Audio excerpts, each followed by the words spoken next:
Here we have a killer classic Gibson to demo for you. This is a 1982 Heritage Series Les Paul. It's called the Standard 80. It's a very early kind of 59 Les Paul reissue. So let's listen to this guy a little bit and we'll talk more about these wonderful guitars.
There's a little taste of the sounds of this guy.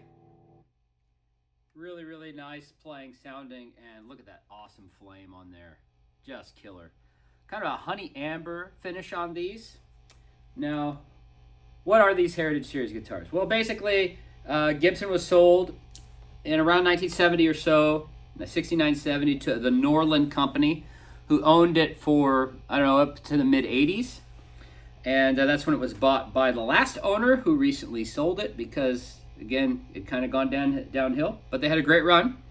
And in the early 1980s, they had begun to catch on that a lot of the older Les Pauls, 58, 59, 60 especially, but also the gold tops and the others from the period were really desirable vintage guitars. They were starting to sell for quite a bit of money, not quite as much as today. And to capitalize on that market desire, they started to kind of reissue the 59 Les Pauls. And some of the first major production runs were part of this Heritage Series. So this marks a return to a lot of the 50s specs that you're going to find on these things. So again, one big change is back to the full-size humbuckers that are PAF style. Yes, I know in the late 70s, Norland put larger humbuckers back in their standards, but these are redesigned. The pickups are Tim Shaw PAFs, so they basically got the guy back who designed the pickups originally and kind of had a redesign of the pickup to give it kind of a more classic sound. So these are early Tim Shaws with nickel covers, sealed covers, and with those ink date production stamps on there, the really desirable ones. So that's one thing that makes this guitar really special. A lot of people love these Shaw pickups. They're really desirable, and they're getting more expensive on the market. You got nickel hardware. It's not an ABR1 bridge, it's a Nashville bridge, but it's nickel again, as is the tailpiece, which is nice. You got the 50 style knobs. They're a little darker than the originals, but they're still there with the white pickguard. And of course, the beautiful flame tops, which of course characterize the 50s instruments. This is a very nice one. One-piece body, so there's no pancake to it, and a lovely back.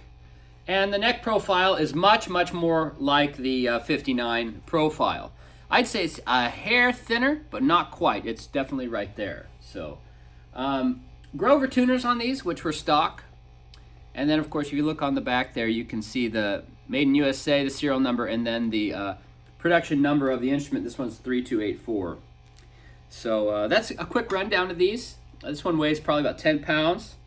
Let's listen to it a little more, and then we'll talk a little more about these guitars again. I don't want to bore you with talk the whole time. So let's crank this puppy up.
Yeah, really lovely sounds from the clean to the overdriven.